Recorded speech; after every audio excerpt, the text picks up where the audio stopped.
زانی عورت کی توبہ کا طریقہ۔ اگر ایک شادی شدہ عورت سے کئی بار زنا سرزد ہو اور مختلف مردوں کے ساتھ اب وہ توبہ کرنا چاہتی ہے اور اسے بہت شدید ندامت ہے، تو اب وہ کیا کرے؟ کیا اس سے نکاح ختم ہوگا اور اس کی توبہ کے لیے کیا شرط ہو؟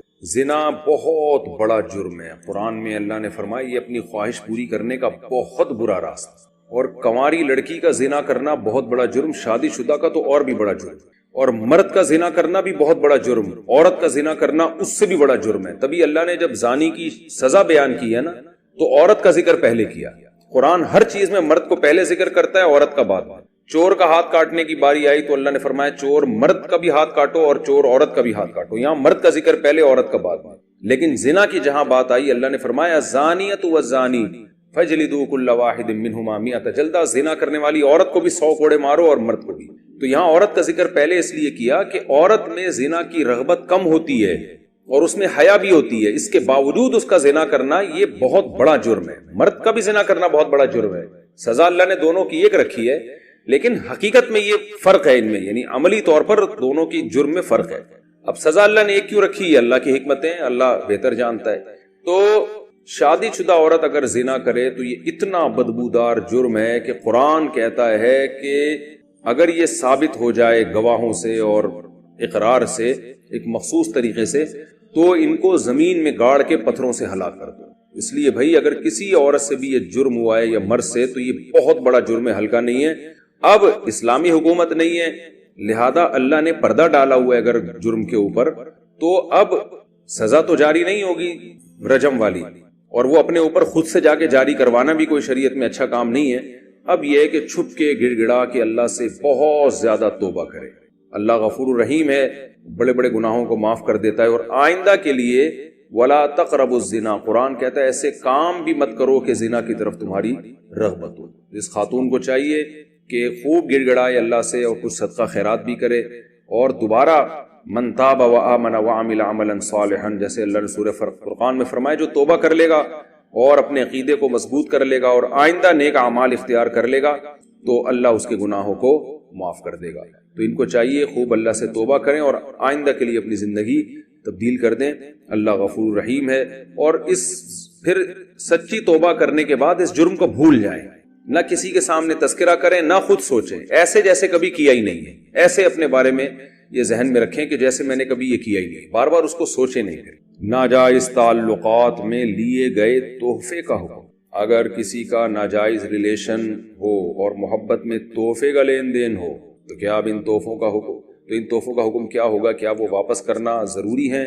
اگر اب اس بندے سے رابطہ نہیں ہے تو کیا اس سے رابطہ کر کے اسے سارے تحفے واپس کیے جائیں یا اس کی قیمت واپس لی جائے، یا اس کی قیمت واپس کی جائے؟ اس بارے میں رہنمائی فرمائیں۔ دیکھیں اگر کسی سے خدا نخواستہ ناجائز تعلق تھا تو اس نے جو گفٹ اس تعلق کو پیدا کرنے کے لیے دیے، یعنی کسی نے کسی عورت کو گفٹ دیے، نیت اس کی یہ تھی کہ تاکہ اس گفٹ سے یہ میرے ساتھ ناجائز تعلق رکھے، اور خاتون نے بھی لیے اسی نیت سے کہ بھئی میں اس لیے لے رہی ہوں تاکہ میں اس کی خواہش پوری کروں، اس کے ساتھ ناجائز تعلق رکھوں، تو پھر تو یہ گفٹ کا لین دین بالکل حرام تھا، اور اس خاتون کے لیے اس گفٹ کا استعمال جائز نہیں ہے، اس کو صدقہ کر دیں وہ، یا اس گفٹ کو یا اس کی قیمت۔ لیکن اگر ایسا نہیں تھا، گفٹ کی بیس یہ نہیں تھی کہ یہ تعلق برقرار رہے، تو ناجائز تعلق تو برا ہے، لیکن گفٹ اس بیس پہ نہیں دیا گیا تھا، تو پھر اس گفٹ کا جو لینا ہے وہ گفٹ حرام نہیں ہوگا۔ ہاں یہ ضرور کہیں گے ناپسندیدہ ہے، نامناسب ہے، بہتر تو یہی ہے کہ اس کو بھی گفٹ یعنی اس کو بھی صدقہ کر دیا جائے، لیکن اس کا صدقہ کرنا پھر لازم نہیں ہے۔ البتہ یہ کوئی پاکیزہ اور حلال طیب میں شامل نہیں ہے یہ چیز، کیونکہ نامحرم مرد اور عورت کا کوئی اس طرح کا لین دین جبکہ ان کی نیتیں بھی ٹھیک نہ ہو، یہ بہرحال مکروہ اور ناپسندیدہ ہے، لیکن اس کو حرام نہیں کہیں گے اس صورت میں۔ اسلام میں لونڈیوں کے بارے میں کیا احکامات ہیں؟ کیونکہ اکثر ایتھیسٹ لوگ اسلام کو اس وجہ سے تنقید کا نشانہ بناتے ہیں۔ اسلام میں لونڈی کا تصور یہ ہے کہ پہلے زمانے میں جب جنگ ہوتی تھی تو جب دشمن کے مرد قتل ہو جاتے تھے تو اسلام نے عورت کو قتل کرنے سے منع کیا۔ جو عورتیں گرفتار ہو کے آئی ہیں، اب آپ کے پاس یا تو ایک آپشن ہے کہ ان سب کو کیا کر دیں، قتل کر دیں، یا ایک آپشن آپ کے پاس یہ ہے کہ ان کی شادیاں کرا کے باعزت طور پر ان کو کیا بنا دیں، مسلمانوں کی بولو بھائی بیویاں بنا دیں، یا ایک آپشن یہ کہ ان سب کو کیا کر دیں، ایسے ہی چھوڑ دیں، جاؤ بھائی آزاد ہو تم۔ نہیں یاری بات میرا خیال ہے اگر ان کو قتل کریں تو یہ عورت پر کیا ہے، زیادتی ہے، ظلم ہے۔ اسلام نے جنگ میں عورت کو قتل کرنے سے منع کیا۔ اگر ان کو بیویاں بنائیں تو یہ فطری طور پر کوئی بھی اس کو کے لیے تیار بولو بھائی نہیں ہوگا. کیوں نہیں ہوگا؟ دشمن کی شکست خوردہ عورت کو کبھی بھی کوئی شخص بیوی بنانے کے لیے، بیوی پیرالل ہوتی ہے، آپ کے ہم پلہ ہوتی ہے. اسلام کوئی ایسا حکم نہیں دیتا جو نیچر کے خلاف ہو. آپ نے دشمن کو سے لڑائی کی، وہ آپ کے خون کے پیاسے تھے، ان کی عورتیں بھی مرد بھی، عورتیں بھی تو ان کے ساتھ لڑتی ہیں نا، یا اپنے شوہروں کو، اپنے جو مردوں کو اپریشیٹ کر رہی تھی. آپ نے زور اور طاقت سے اس دشمن کی پر قبضہ کیا.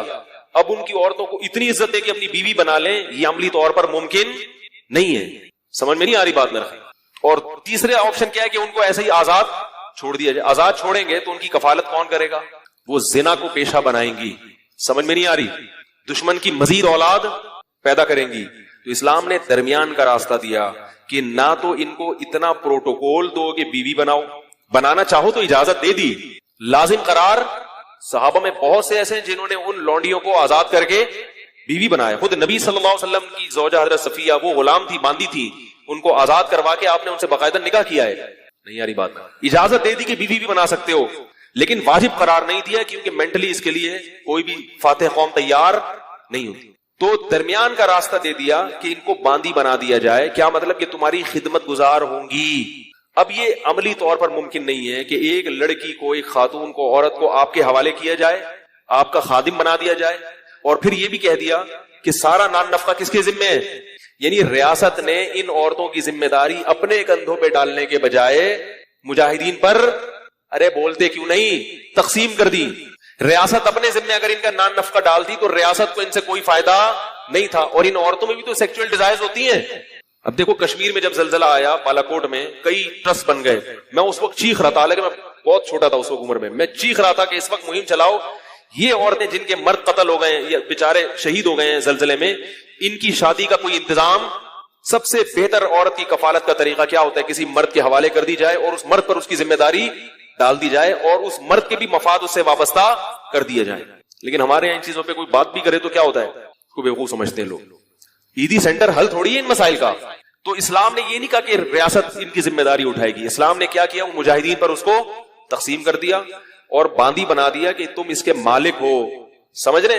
اور اس مالک ہونے کا تم کیا فائدہ اٹھاؤ گے کہ یہ تمہاری خدمت کرے گی، اور یہ کیا فائدہ اٹھائے گی کہ اس کی ساری زندگی ذمہ داری، بولو بھائی، نان نفقہ کس کے کندھوں پر ہے؟ تمہارے کندھوں پر. تو اس سے بہتر صورت ممکن، سوٹیبل کوئی صورت ہو ہی نہیں سکتی تھی. پھر اسلام نے اتنے حقوق دے دیے کہ مجاہدین کی باندی تو بنا دیا، تو اب یہ نہیں ممکن تھا کہ اسے سیکچوئل ریلیشن کو ناجائز قرار دے دیا جاتا، کیونکہ عملی طور پر ایسا ممکن کہ اس کو کہیں اور شادی سے بھی منع کر رہے ہیں آپ، اور آپ کے گھر میں بھی ہے وہ، اور آپ اس سے، اور اس میں بھی تو یہ اللہ نے خواہش رکھی ہے نا، اس کا بھی فائدہ ہے کہ مولا کو اس سے ریلیشن قائم کرنے کی اجازت دی جائے. اور پھر اس کے وہی احکام دے دیے جو نکاح کے ہوتے ہیں کہ کوئی اور مرد اس کو ہاتھ، بولو بھائی، غیر مسلموں کے ہاں جو عورتیں جنگی قیدی ہوتی ہیں پبلک پراپرٹی بن جاتی ہیں.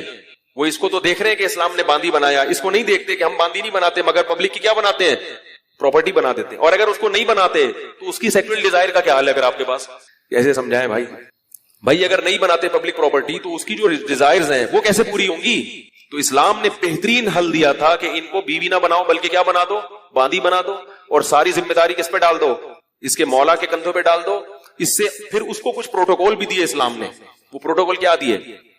نمبر 1، قرآن نے کہا کہ قسم کھا کے اگر توڑ دے تو غلام یا باندی آزاد کرنی پڑے گی. اگر قسم کھا کے آپ نے توڑ دی، آپ کی ملکیت میں اگر باندی یا غلام ہے تو وہ آزاد کیے بغیر کفارہ ادا. یہ جو ہم کہتے ہیں نا 3 روزے 10 غریبوں کو، یہ اس لیے کہ باندیاں نہیں ہے، غلام نہیں ہے. اگر غلام یا باندی ہو تو وہ آزاد کرنا پڑے گا. تو ان کی آزادی کا بھی اسلام نے کیا کر دیا؟ ارے بولو نا یار، بندوبست کیا کہ کسی بہانے سے ان کو کیا کیا جائے؟ آزاد کی. جب آزاد ہوگی تو وہ بھی احسان مانے گی کہ اس نے آزاد کر دیا، لہذا وہ مسلمانوں کی دشمن نہیں بنے گی، وہ احسان مانے گی. اور دوسرا